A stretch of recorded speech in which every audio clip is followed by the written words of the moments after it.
Hey everyone, Kaylee here with a heatless curl tutorial for you guys today. This is my favorite method because it's really easy to control and get any size of curl or kind of curl you want.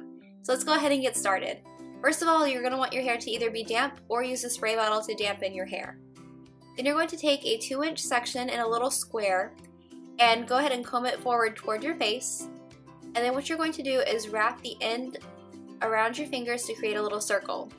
And then you just walk that circle all the way up your hair until you get to the section where it's parted in that little square. And basically what you're going to do is put the circle of hair on top of that square and pin it in place. You can either use a single prong clip or bobby pins depending on what you have. And then you just continue that. I go ahead and do it in one line all the way down the top of my hair and then continue working down.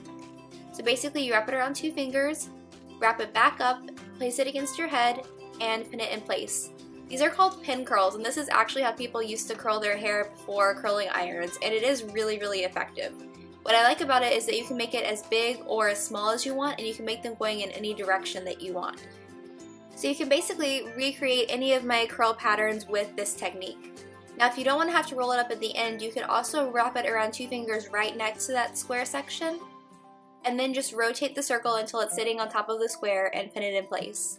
That might be a lot easier, especially if you have longer hair. So if you have a little bit of a hard time with that, go ahead and do it this way.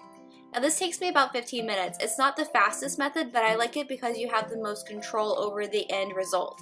So like I said, you can make any look you want with this. It's not just limited to having curls that start at the nape of your neck or curls that are way too voluminous to deal with. So once you're done, you're going to look awesome. And then optionally, you can use a really big headband to go ahead and protect your pin curls overnight. You could also use a bandana if you prefer. I do this just to make sure that I don't mess these up while I'm sleeping, but it's definitely not necessary. You don't have to do it if you don't want to. And then you're going to go ahead and go to sleep, and then when you wake up in the morning, your curls are all dry, and then you just go ahead and take them down. And the best way to keep from having any little dents in your hair whenever you take it down in the morning is to make sure that you don't pin over top of the entire curl, but pin kind of in the middle of it, so you catch the hair on the bottom. It will keep the curl up, but you won't end up with any weird little dents on top of your curl. So once it's all down, you can kind of play with it and do what you want. You could either put it into some kind of side pony or half up style, or leave it down. If you're going to leave it down, I recommend just kind of breaking it up with your fingers and then using a light hold hairspray to go ahead and hold that throughout the day.